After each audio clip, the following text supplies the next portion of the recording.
Greetings, this is Greg. The Bell P-63 King Cobra is one of the most forgotten or at least overlooked U.S. World War II fighters. It's not that it didn't perform well. In many respects, it was the best performing U.S. Army Air Force fighter of its time. It's not that it was too late either. It went into production toward the end of 1943, around the same time the P-51B Mustang went into production. So there was plenty of time for the King Cobra to see combat with the U.S. Army Air Force, but that never happened. When looking through the periodicals of the time, it's very rare to see the P-63 even mentioned, and when you do, it's often little more than a footnote, which is what you see here.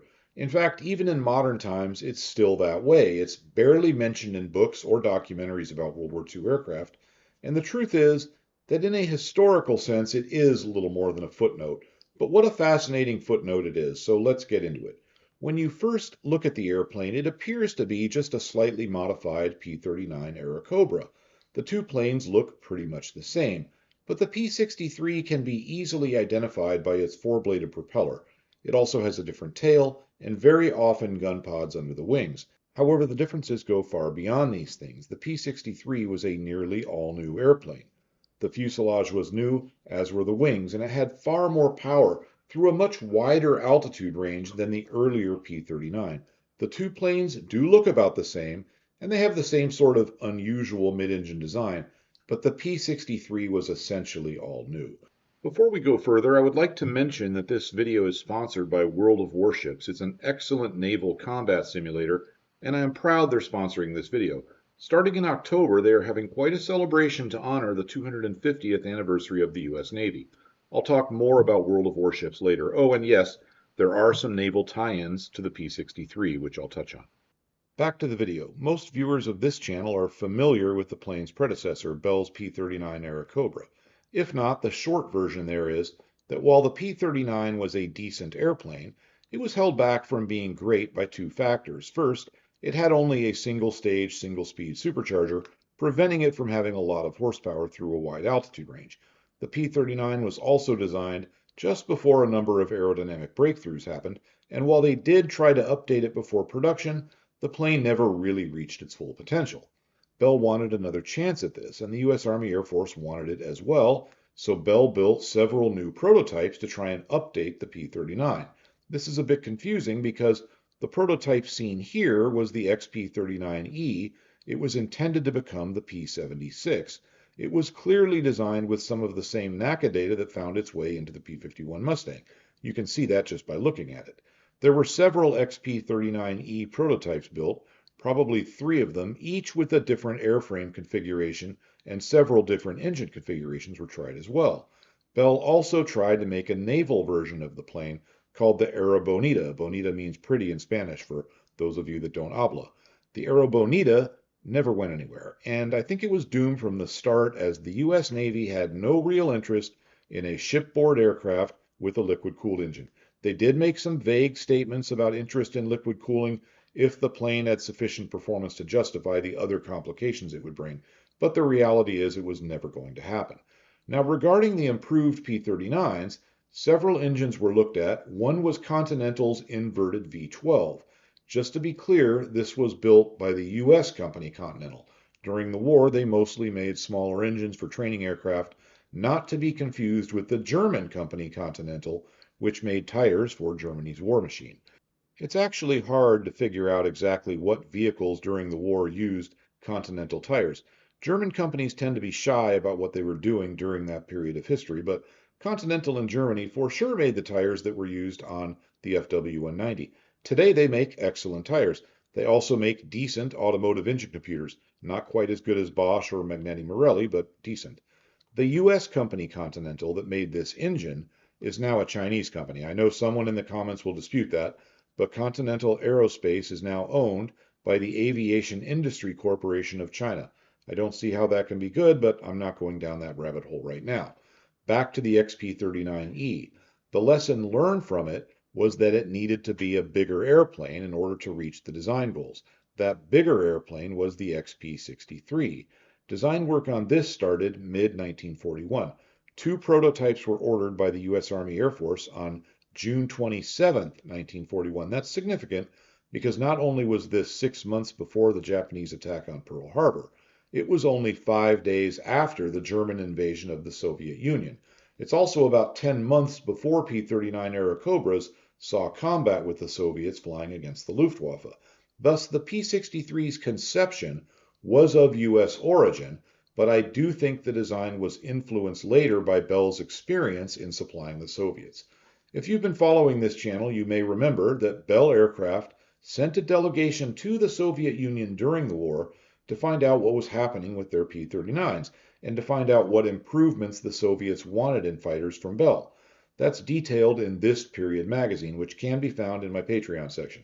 I should also mention that pilot manuals for 3 versions of the P-63 can be found there as well, and most of the other documentation I use in the creation of these videos. The Soviets loved the P-39 Airacobra at a time when it seemed like no one else did, so it makes sense that Bell would send people over there to find out what was going on. There were a number of factors favoring the P-39 on the Russian front. The Airacobra's 2 biggest drawbacks, short range and poor performance at high altitude, were not factors in that environment.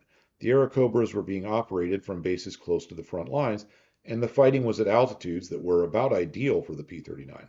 The Airacobra was well liked by Soviet pilots. It had a number of features that, while common for U.S. fighters at the time, they were lacking in Soviet-built fighters of the period. These are not factors that show up in statistics when comparing one plane to another, but are things that did matter when flying an airplane in combat. For example, the Airacobra had instrumentation for what they called back then blind flying, which is flying with low or even zero visibility. That's important when you want to fly home after the fight in bad weather. It also allows easy flying when escaping trouble by ducking into the clouds. The P-39 had jettisonable doors for easy bailouts. The Soviet fighters had canopies that were very difficult to open at speed. Typically, Soviet pilots would fly with the canopies open, taking a hit to aircraft performance from the increased drag, but they felt the trade-off of being able to bail out was worth it. When comparing performance of one plane to another, few people take this into account, but it's a big deal. The Soviet LA-5 had good performance, but much less so with the canopy open. If you compare it in that configuration to the Airacobra, the US plane looks pretty good. This is the type of thing that doesn't come up in most flight sims, and even if the performance degradation of the canopy being open is modeled, gamers are not betting their life on the ability to bail out, so they can fly with the canopy closed anyway. There were many other factors favoring the P-39. The plane had a great radio, allowing P-39 pilots to coordinate attacks and/or call for help. It had tricycle landing gear, which reduced the chances of a takeoff or landing accident. The plane also had a heater, something few Soviet-built aircraft, or for that matter, few European fighters from any nation had. In short, the Airacobra was effective in combat on the Russian front, and it helped to keep the pilots alive, so of course the pilots liked it. All of these points were driven home for Bell when that delegation was in Russia, and they also learned that making the plane easy to fly and operate was an important factor for the Soviets. I've talked about this before, but the Soviet pilot manuals were almost cartoon-like, written for the lowest common denominator. I don't think this was lost on Bell because the P-63 has a lot of features intended to simplify its operation for the pilot. It should also be noted that the Soviets sent an engineer and a test pilot to Bell, and they had at least some influence in the production version of the plane. So while the P-63 was entirely of U.S. origin, I don't think there is any question that there was at least some Soviet influence in the production version. As I mentioned, the controls, specifically the engine controls, were simplified. As an example of a plane with very complicated engine management, I'll use the P-47 Thunderbolt. To go from cruise to war emergency power, a Thunderbolt pilot would have to move the mixture control to auto-rich, the prop lever to full forward, the throttle to full forward, bring up the turbo lever to get the manifold pressure just right, switch on the water injection, adjust the turbo lever again, and then at some point adjust the oil and intercooler shutters to keep oil and supercharged air temperatures in the desired range. In the P-38 Lightning, it was about the same, but for 2 engines. Keep in mind, if you do these things in the wrong order, it can damage the engine. For an experienced pilot, it can all be done in about 4 seconds, and once it's set up, changing power in combat isn't a big deal. But that initial setup for a new pilot, one that's fearing for his life, can be a problem. The P-63 isn't like that. The propeller, supercharger, cooling shutters, they're all automated. In that same scenario, the pilot of the King Cobra We'll move the mixture to auto rich and then simply move the throttle full forward to get maximum power. The throttle will hit a stop at the limit for military power, and if pushed past that, will engage war emergency power, and in most versions of the airplane, that means it'll kick on the water injection. So it really couldn't be much easier. Of course, the cooling shutters in the King Cobra could be controlled manually in the event of a systems failure, but the automation was there, and it made things easy for the pilot. The whole plane was really set up with the pilot in mind. Another example of the P-63's pilot-friendly cockpit is this excellent fuel selector. You turn it to point at the fuel tank you want to burn from, and that's it. Or if you want to turn the fuel off, that's on the same selector. Many other fighters had two or more selectors involved when using the drop tanks. Some, like the P-51 Mustang, had the pilot point the selector to the right side to select the left drop tank and vice versa. That's confusing. The King Cobra's fuel selector is simple and easy to understand at a quick glance. The whole cockpit is a bit like this. It's laid out in a logical and easy to use fashion. The wings were all new and they incorporated the latest design from NACA. These were a laminar flow design, one version newer than what was being used on the P-51s at the time. It was actually about the same as the wing design North American used on their later P-51H and P-82 twin Mustang. A lot of the work on the P-63 was focused on reducing drag. NACA had done a lot of work on using wing root inlets for radiator and oil coolers, and that data was used for the King Cobra. Quite a few of the faster planes in World War II used this type of cooling inlet. One great example is the F-4U Corsair. In fact, NACA optimized those ducts and to great effect. The P-63 used two such inlets, one at the inboard leading edge of each wing. These inlets were divided to direct air to the oil coolers and radiator. The pictures in the manual make this a little confusing, but this picture shows the way the oil cooler ducts are set up, and here is the radiator ducting. The surfaces of the plane, the cooling inlets, just about everything was optimized to reduce drag, and it did work. On the downside, the position of the machine guns in the cowling tended to blind the pilot with muzzle flashes. That was solved with these drag-inducing things on the ends of the guns. In fact, a lot of the plane's drag comes from its armament package. The big hole in the spinner for that cannon and the gun pods under the wings, while well designed, certainly did add some drag. Overall, though, the plane still has very low drag. It's in the same league as the P-51B. Now, there is some room for debate on this, but I think the numbers show that the two planes are very close. I'm basing that on performance numbers, which I'll get to, but also on information in some articles by David Lednesser. Mr. Lednesser is an expert in the field of aerodynamics and has written articles on both of these planes. In this document, Lednesser lists the total drag coefficient based on the wetted area as measured by NACA at 0.0047. That number varies from source to source, but NACA and the British RAE both came up with that exact number, so it's good enough for me.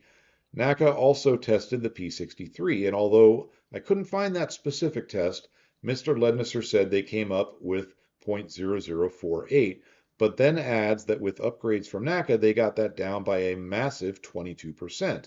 These upgrades involve changes to the cooling inlets, the armament, and by sealing up control surface gaps. I'll add that in many cases, these tests were done on models, and sometimes without certain components on the plane or model. So when the numbers are this close, it's really tough to say which airplane had less drag.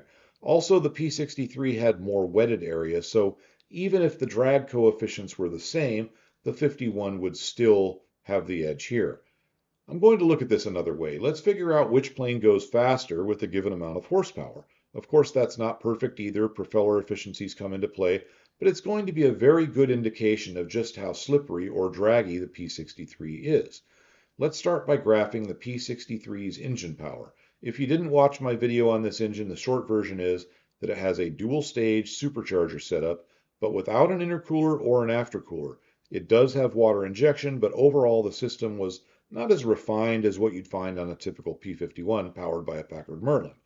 I want to use the P-51 for comparison with the P-63 because by late in the war, the 51 had become the chosen U.S. Army Air Force fighter. So the P-63 was essentially competing against the Mustang for those fighter plane spending dollars.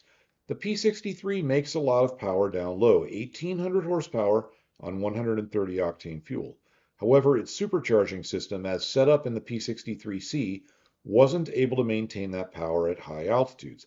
Now it falls off a lot less than a single stage, single speed setup like what they used in the older P-39.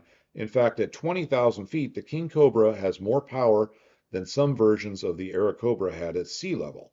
For comparison, let's add in the P-51's Merlin-3, which was the most common variant. You can see that the Allison V-12 in the P-63 is making more power down low, but at high altitudes, the P-51's Merlin is way ahead. Note that the planes are about equal in horsepower at 13,000 feet. That means that if we compare the speeds at that altitude, the plane with less drag will be faster. Again, it's not a perfect way to compare drag, but in practical terms, it is what matters. Let's pull up the speed graphs. The P-63C is in blue, and you can see that at low altitude, it's a bit faster than the P-51. And this is the fastest P-51 test I could find for a model running on 130 octane fuel. And it's actually one of the fastest tests of any P-51 ever. So this is very much a best case P-51. The P-63C numbers are from the only test I could find of the plane running on 130 octane fuel with its water injection spraying. Below 25,000 feet, the two planes are pretty close to equal, the King Cobra having an advantage of about 10 miles per hour. That's around 16 kilometers per hour from sea level up to about 12,000 feet. They're about equal at 13,000, and from there up to 25,000 feet, the Mustang has an advantage of around 10 miles per hour, again 16 kph. However, at very high altitudes, the Mustang advantage starts to grow. It's 15 miles per hour at 25,000 feet and increases from there. Off the chart up at 35,000 feet, the maximum speeds are 390 miles per hour for the King Cobra, but over 440 miles per hour for the Mustang. So pretty big difference at very high altitude. Back to drag. At 13,000 feet, where both planes have the same amount of horsepower, the P-63 is slightly faster on the graph. But the two planes are so close that I think it's a near tie in terms of total drag. As the P-51 was one of the lowest drag fighters of the war, I think this makes the P-63 look pretty good here. The P-51's big speed advantage at high altitude is for two reasons. First, the P-63's dual stage system, as installed in the P-63C, was not set up to perform at very high altitudes. There was a proposal to do that, but it never went anywhere. Second, the Mustang has less induced drag, which is a factor at the lower indicated airspeeds seen at very high altitudes. One more thing about drag. So far, we've been looking mostly at parasite drag, or total drag actually, and it does appear to me that the two planes are about the same there. However, at lower indicated airspeeds, induced drag becomes a bigger factor in total drag. At higher speeds, parasite drag is the bigger factor. And based on the maximum economy cruise speeds, I think the P-51 has much lower induced drag, or at least lower induced drag. I'm basing that on the fact that it goes faster on less fuel when throttled back for economy. Still, any way you look at it, the P-63 has very low drag by World War II fighter standards. I would like to talk about our sponsor for this video, World of Warships. Starting in October, they're celebrating the 250th anniversary of the United States Navy. Part of this celebration is Liberty Harbor, an interactive naval base you can build and upgrade. As you send your ships out on expeditions, you will earn rewards and unlock U.S. Navy history. There are bonuses for new players with the code STEPUP250, all caps, all one word. I'll post it in the video description. By playing the Liberty Harbor event, you can acquire the heavy cruiser USS Bridgeport, a ship that was canceled when the Japanese surrendered, but World of Warships has brought her to life. They are adding new content all the time with outstanding realism and graphics. The simulation covers battleships, cruisers, destroyers, submarines, aircraft carriers, and more. You can play this game solo or with friends. There are a lot of people playing. You can join a clan to link up with like-minded players, which also allows you to unlock and participate in additional activities. There's also an official Discord and a forum, both of which are very active, where you can discuss and strategize with fellow players. New players will get the World War I cruiser USS St. Louis as a bonus, along with 20 days of premium account time. And of course, you can complete Navy 250 missions to earn even more rewards. Returning players will get the Navy 250 themed camouflages, containers, premium time, and of course can gain even more from those Navy 250 missions. The list of bonus items with the Step Up 250 code is extensive, more than what I have mentioned. The game has beautiful graphics and an incredible amount of detail. The developers spend about 6 months developing each ship. There is a lot they have to get right. Modeling of the ship systems, specifications, appearance, and the work they do really shows through. This game is updated all the time. It's easy to get it set up, the download doesn't take too long, and while the game is technical in nature, you will get the hang of it pretty fast. I want to stress that it is free to play, and with that Step Up 250 code, you get a pretty good boost at the start. It's also a great time to play. The U.S. Navy's 250th anniversary is something that's not going to come around again, and it's active until the end of the year. The game is updated on a 4-week cycle, so there's always something new coming up. I should mention this is available on consoles as World of Warships Legends. The Step Up 250 code is for new players on PCs, but there is still a lot of special content for returning players. They did not leave you guys out. The ships like this U.S. Navy heavy cruiser are beautifully modeled, and out of 14 Baltimore-class cruisers, none survive to this day, which, the way I look at it, makes World of Warships one of the best ways we have to see some of these ships. Fun bit of trivia, the North Koreans claim to have sunk the USS Baltimore in 1950, and they have a museum with a torpedo boat there they claim sunk her. It's total nonsense. The Baltimore was part of a decommissioned reserve fleet at the time, and she was ultimately scrapped in 1972. I really like the Stars and Stripes paint scheme on the Iowa-class battleships. I know it's not historical, but it looks epic. And the Iowa classes were a force to be reckoned with. In fact, all U.S. battleships were a force to be reckoned with in World War II. Another fun fact, the U.S. Navy didn't lose a single battleship at sea during the Second World War. Yes, some were sunk at Pearl Harbor, but those were docked in a peacetime configuration, very different from a battleship at sea fully crewed ready for action. That's not true of the British, Germans, Japanese, or the Italians. They all lost battleships in combat at sea. Click my link in the description. I think you're going to really love it. Back to our P-63 video, we left off talking about maximum speeds, but what about climb, dive, and maneuverability as compared with the Mustang? The King Cobra looks pretty good there as well. The climb advantage at lower altitudes goes to the King Cobra. At high altitudes, the Mustang. This is much like the speed comparison, and again is primarily the result of the different supercharger setups. The King Cobra is also a bit lighter, which is helping it here. Now this is with both airplanes on 130 octane fuel, and in this case the Mustang is running the Dash 7 engine. I couldn't find good climb test data using the Dash 3 on 130 octane fuel, but the Dash 3 was the more common engine. That said, it doesn't matter much if it's a Dash 3 or a Dash 7 engine. The results are about the same. The King Cobra has the better rate of climb down at low altitudes, and the Mustang is better up high. I'll add in the Mustang on 150 octane fuel, and as you can see, that brings its climb performance closer to the King Cobra down low, and the crossover point is now down at around 15,000 feet, but the overall comparison isn't that much different. Diving speed advantage goes to the P-51, which has a higher Mach limit. At lower altitudes, there is no meaningful difference between them, as both can fly at just over 500 miles per hour of calibrated airspeed. I could not find any explanation for the P-63's lower Mach limit. It's certainly not because of the wing design. It could be because of wing construction, but I suspect it's something to do with that tall scoop that feeds air to the superchargers. That's just a guess. The P-63 does dive pretty well, though. At low altitudes, it can outdive any Axis prop-driven fighter that saw combat in the war. And at higher altitudes, its dive performance is about equal to Germany's FW-190, which is to say, still pretty good, but not quite up there with the P-51. Maneuverability is always a bit tough to quantify. It's also a lot less important than people seem to think. Now, of course, it does matter. A fighter pilot has to get his nose on target to hit anything with his forward-firing machine guns, but it's not the end-all, be-all of World War II fighter plane specs. If it was, things would have gone much better for the Mitsubishi Zeros. Both the P-51 and the P-63 have what were at the time very modern NACA wing profiles, with the P-63 using the very latest design. However, the P-63 King Cobra had lower wing loading and a slightly lower stall speed. The King Cobra also had a better power-to-weight ratio, except of course at high altitudes. That meant that in most situations, the P-63 could out-accelerate and outturn the P-51, at least by the numbers. I don't have the report, but at least one secondary source claims that the U.S. Army Air Force tested the P-51 against the P-63 and found that the 63 would get on the tail of a 51 in 3 to 4 turns. Apparently, the early P-63A models were a bit tricky to fly at the limit of turn performance because they were very sensitive in the pitch axis.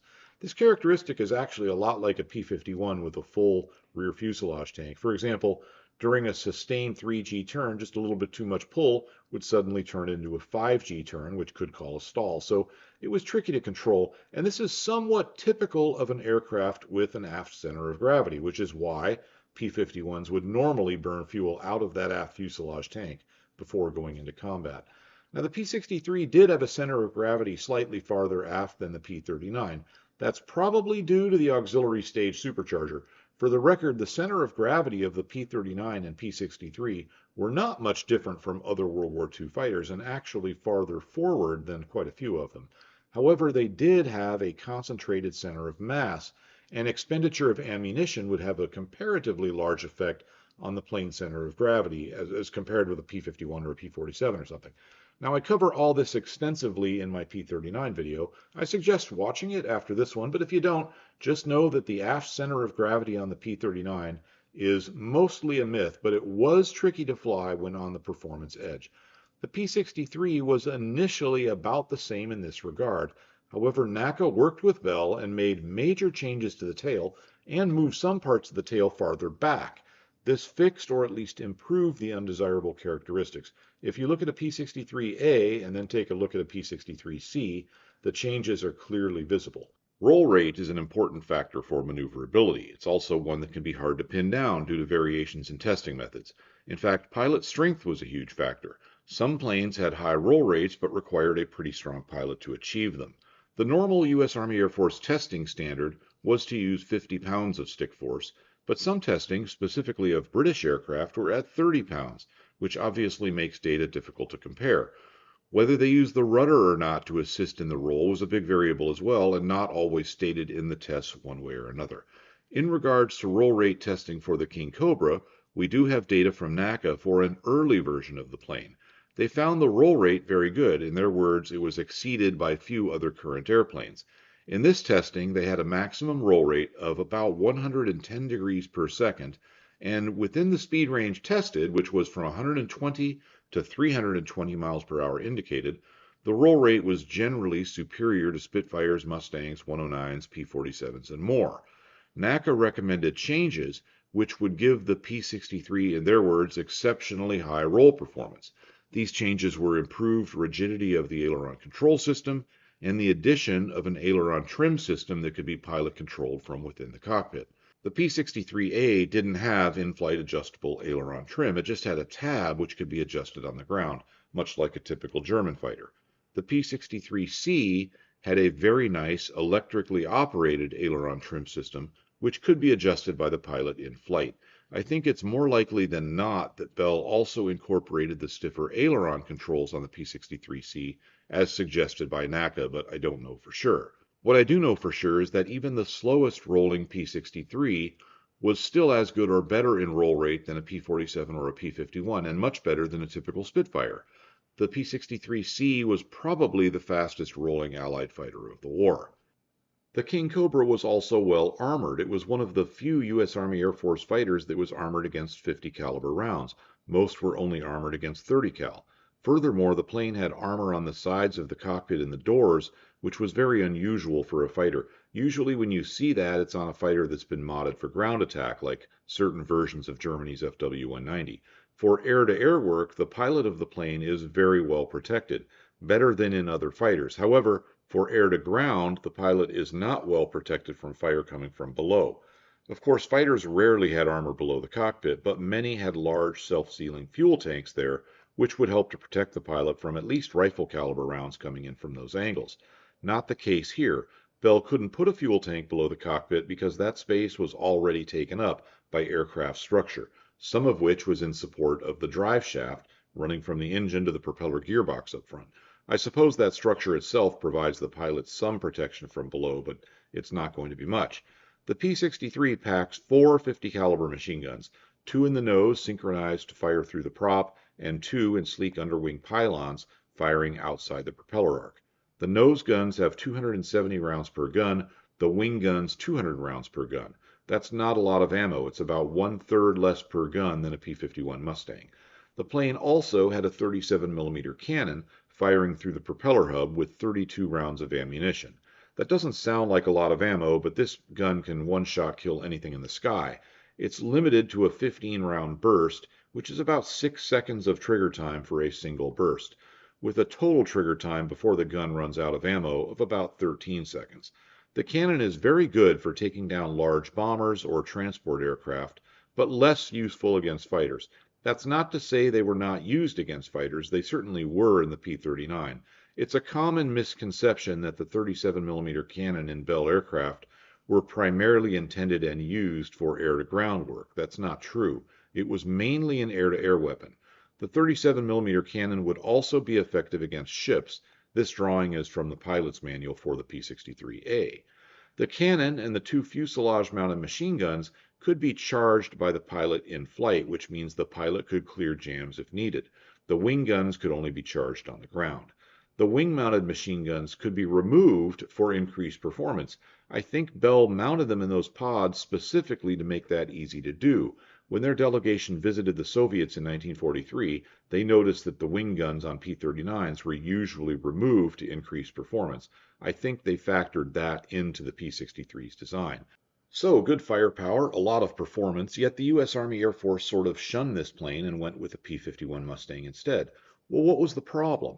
First of all, range. When the P-63 was designed, there was no range requirement specified by the U.S. Army Air Force. At this point, the U.S. Army Air Force leadership, largely under control of Hap Arnold and the Bomber Mafia, was still in denial about the need for bomber escort, so fighter range wasn't something they were super concerned with.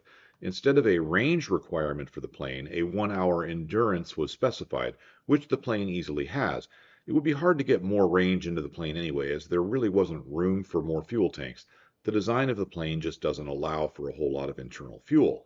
The P-63 has two self-sealing fuel tanks, one in each wing, with a total fuel capacity of 132 gallons. That's not bad by European fighter standards. In fact, it gave the plane better range and endurance than typical Spitfires, 109s, and most Soviet fighters. But by U.S. standards, it wasn't enough for the missions being flown in 1944 and 1945.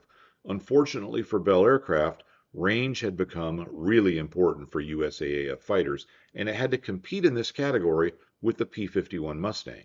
The Mustang not only carries a lot more internal fuel, it travels farther on each gallon, and when both planes are throttled back for fuel economy, the Mustang is moving faster as well.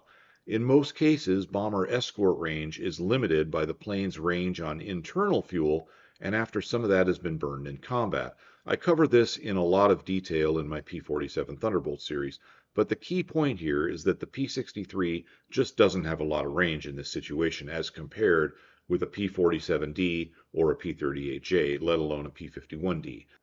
The range issue alone is easily enough to choose the P-51 over the P-63 based on the needs of the U.S. Army Air Force at the time. However, the P-51 was also in service first, so even if the P-63 was equal in range, it wouldn't be worth the logistical headache of switching over to the P-63. That would have been a huge undertaking, parts supplies, training for mechanics, and more, all to replace a proven airplane that was already doing a good job. And for what? At best, a small improvement in performance at low altitude, and a cannon, which really wasn't needed against the Luftwaffe or the Japanese anyway. 50 cals were doing just fine. Let's also remember that as built, the P-51 had better performance up at high altitudes, and for escort work, it could be argued that's what mattered. While the P-63 did have good performance overall and was probably the best dogfighter of the U.S. Army Air Force, it just didn't have a place in the big picture. So what did the plane do? Well, they only built about 3,300 of them, which is not a lot by World War II U.S. production standards. Of those, the vast majority went to the Soviet Union. The planes that stayed in the U.S. were used mostly as targets to train bomber gunners. The gunners would fire frangible bullets made of lead and bakelite, a type of plastic, at specially prepared P-63s. Specifically, these were RP-63s. They were King Cobras with the weapons removed, additional armor, and extra sheet metal. The RP-63Gs had over a literal ton of extra armor and metal added. The planes had sensors on them which would light up the center of the prop spinner when hit, which the bomber gunners could see. There were also hit indication lights on the rear of the plane, and in the cockpit there was a light to signal when the plane had been hit, and a hit counter. This was all pretty sophisticated. Now the plane was not impregnable. This was, after all, live ammo, and a few RP-63s were shot down in training. First, the protection was only good out beyond 100 yards. Too close and the plane would be shot down. Also, the extra armor afforded no extra protection from the rear. I'm sure the rules of engagement took that into account, or at least tried to. Also, it was possible for ammo to get into the air intake and damage an oil cooler or radiator, causing a forced landing. It wasn't perfectly safe, but nothing is, and the risks were much lower than that of sending B-29s into enemy territory with poorly trained gunners. All of these so-called pinball RP-63s used for this work were painted bright orange. That was needed so that the gunners in training didn't accidentally fire on a non-target airplane that just happened to be flying through the area. The RP-63s did not have the aux stage supercharger or the water methanol injection system of a regular P-63. This is a big part of the reason you often see very low performance data for the P-63, typically 1,325 horsepower, sometimes lower, and mediocre speeds at all altitudes. All P-63s from the A8 and on, which means the majority of them, had water injection and 1,800 horsepower, actually 1,840 at sea level. But again, often lower numbers are quoted based on either very early or non-combat versions of the plane. Back to the pinball operation. I know it's not the most exciting story of World War II aviation, but it does do a very good job of showing just how much more advanced the U.S. war machine was than really everyone else. Building the planes, designing the sensors, the indication systems, modifying the planes, and training everyone to operate and maintain the equipment was a big undertaking, and all for training bomber gunners. No other country had a program for training bomber gunners with anywhere near that amount of complexity or realism. For comparison, the British practiced aiming in turret mock-ups on the ground and at model airplanes. They would also track an airplane flying by and eventually get to shoot at a towed target banner from the actual airplane. This was a far cry from what the U.S. was doing with the RP-63s. The U.S. war effort on the home front isn't talked about much, but it was very impressive, and it was a key component in the ultimate Allied victory. Now, this training did pay off, as U.S. bomber gunners in B-29s were deadly accurate. During the Korean conflict, Soviet P-63s, now codenamed Fred by the U.S. or NATO, in harmony with the tradition of assigning Soviet fighters code names that begin with the letter F, were parked at a Soviet airbase about 20 miles from the Vladivostok naval base. I suppose the fact that the Soviets had these protecting what was their most important naval base in the region says that they thought highly of the King Cobra as compared with their other prop-driven fighters. It's not hard to imagine an alternative version of history in which the Korean War escalated into a U.S. war with the Soviets and China. Curtis LeMay, a member of the Joint Chiefs of Staff, and at one point chairman of the Joint Chiefs, constantly and aggressively advocated for a nuclear first strike against the Soviet Union and China. This was at a time when the U.S. had the bomb and they didn't. He felt we would be in a war with them eventually anyway, might as well get it over with while we had a big advantage. That was the way Curtis LeMay thought. In fact, years later, he literally regretted not starting World War III when he had the chance. Curtis LeMay was a good general in a purely strategic and tactical sense, and he was definitely someone you wanted on your side in a shooting war. But he was also someone that needed to be kept on a short leash. I can't overstress this enough. He literally wanted to start a nuclear world war. In that situation, B-29s would have certainly been sent against that big naval base at Vladivostok. The Soviets knew that and prepared for it by stationing aircraft in position to defend it from U.S. bombers. Let's remember the P-63 does have that 37mm cannon, and even without upgraded high-altitude capability, it's still much faster up at 30,000 feet than a B-29. Ironically, if in conflict with the United States, P-63s would be well suited to shooting down B-29s. The Soviets knew that, so did the Americans. Those P-63s guarding Vladivostok were actually strafed by US P-80 shooting stars while parked at their base. This base was 60 miles inside Soviet territory. Officially, the American pilots made a navigational error, again an error of 60 miles, and into Soviet territory, and then mistook a Soviet air base for a North Korean base, and apparently mistook P-63s for Yak-9s, LA-7s, or some other prop plane the North Koreans were using. Mistake or not, it certainly showed that the U.S. could fly into Soviet territory, take out their air defenses, clearing the way for those nuclear-armed B-29s. It is a bit unfortunate from a historical perspective that we never got to see what the P-63 could do, but the U.S. military just never had a practical use for this airplane in a combat role. Its range was too limiting, and then the jets started to show up, which suppressed the airplane's capabilities on the world stage. Ironically, the King Cobra would have been exactly the right fighter for the Luftwaffe in 1944. It could destroy a 4-engine bomber in a single pass, and then still be able to take on the escorting fighters on even terms, or even at an advantage as the fight dropped to lower altitudes. The Luftwaffe had to struggle the whole war with the balance of trying to create a fighter that could tackle the bombers, but still handle the escorts. And they never really got that down. Not really, at least not until pretty late in the war. For example, they had planes that could shoot down a heavy bomber in a single pass. A 4-cannon 190 Anton could do that. So could a 109 with gun pods. But those planes would then be disadvantaged against the escorts. So the Germans had to try and balance that out. The 190 Dora 9 was a step in that direction, but never quite a match for a P-51 in a fighter versus fighter battle. Close, but not quite. Plus its twin 20mm cannons and twin machine guns were a little light for anti-bomber work. The 109 K4s had 30mm cannons in the center position, a single cannon there, better for anti-bomber work than a single 20mm, but less good for dealing with enemy fighters. The P-63 would have been a near-perfect fit for the Luftwaffe, and that 1-hour endurance on internal fuel would not have been a problem. Of course, it would have to be one heck of a crazy alternative history situation for that to have happened, but it's interesting to think about. I would like to remind you about the 250th anniversary of the U.S. Navy and the celebration going on at World of Warships. I do really think it's worth checking out, and don't forget about the bonus code in the video's description. World of Warships takes less time to download than some bi-weekly updates for some other simulations I've played. The footage I'm using here is from my grandson as he learns to play it. He's in an online arena and going in at a high tier, thus going in against experienced players. This is because I had a sort of press pass for this sponsorship, and Max wanted to try World War II ships. He's figuring it out, though. One thing that comes up a lot in World War II naval discussions is the idea that the battleships were obsolete and the carriers were the obvious way forward even before the war started. Now, the war in the Pacific was largely a carrier war. However, the battleship wasn't quite as obsolete. It wasn't this obsolete dinosaur people seem to think. Let me ask you this. How many battleships at sea do you think were sunk by aircraft carriers? The number is actually very low. Often people point out the Tirpitz, Prince of Wales, and the Repulse. I know Repulse wasn't exactly a battleship, but close enough, so let's go with it.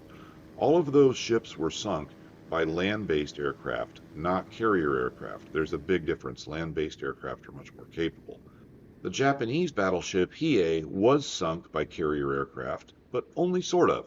She'd been hit by at least 85 shells from naval gunfire. At least 30 of those were 8-inch shells from U.S. heavy cruisers. She was also hit by a B-17 Flying Fortress.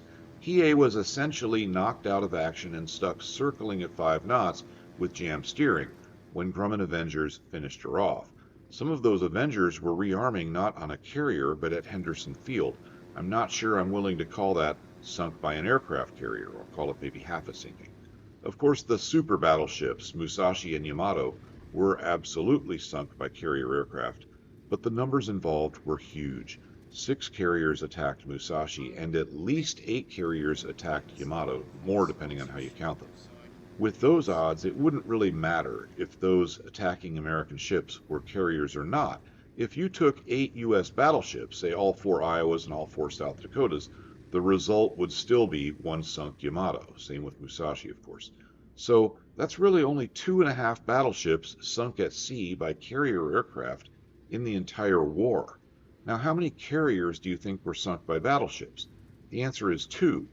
Yes, carriers were the superior warship for a number of reasons, but it's not as lopsided as you might think, and I can certainly see why the world's navies were hesitant to abandon the battleship in the 1930s.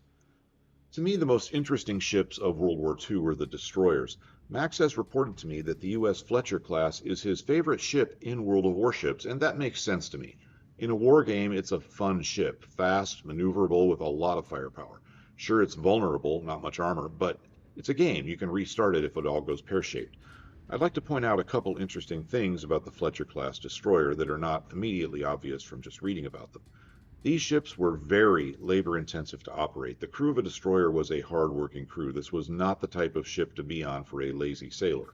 The Fletcher class was designed with essentially zero regard for crew comfort and convenience.